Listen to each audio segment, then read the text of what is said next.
First ride impression natin, no. So 5'9" tayo. Medyo lubog yung seat niya. Nararamdaman ko parang nakaupo ako sa bucket. So palalim yung kanyang upuan. It's a sports naked, so naka forward yung stance natin. Yung right.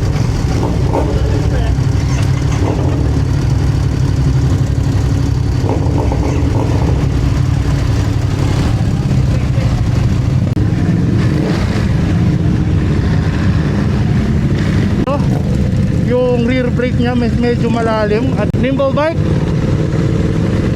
Malambot yung kanyang shifter.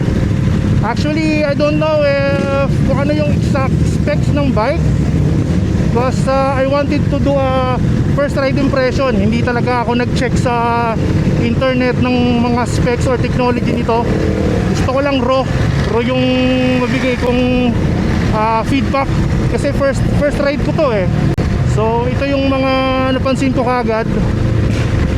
Malambot ang shifter niya, malambot ang kanyang clutch. Yung rear brake lang talaga, yung apakan ng rear brake malalim.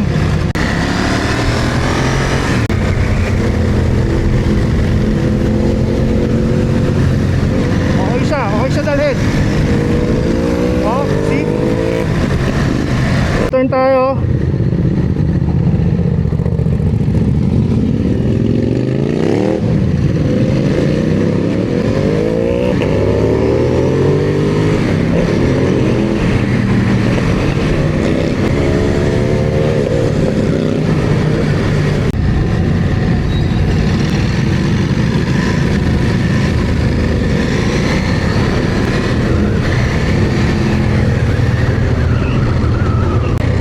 The bike responds well, no?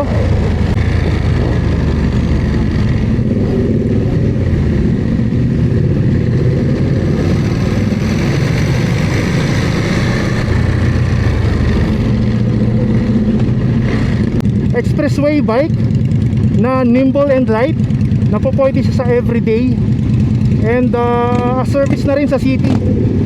So isa sa mga bike na pasok doon sa requirement na yon is itong Monster ng Ducati.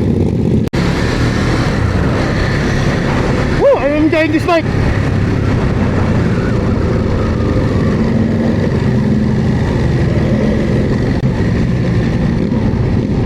Ang sarap pag-change position. For me yung stance ng bike, you can do aggressive, you can do relax. Kasi hindi ako restrictive sa position ko ngayon. Awesome bike. Galing nang ginawa ng Ducati dito.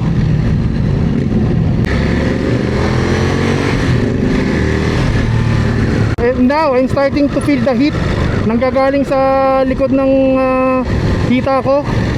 Ito, masusubukan natin yung kung paano yung neutral nya. Ayun lang. Ayun to.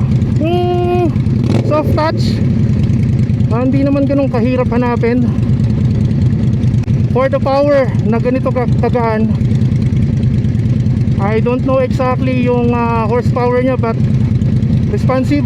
Kung gusto mong bumilis, bigayin mo lang, bibigyan ka niya ng gusto mo.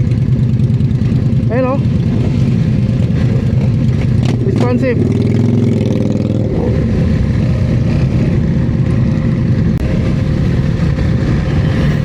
At yung handlebar niya hindi ganun ka-wide.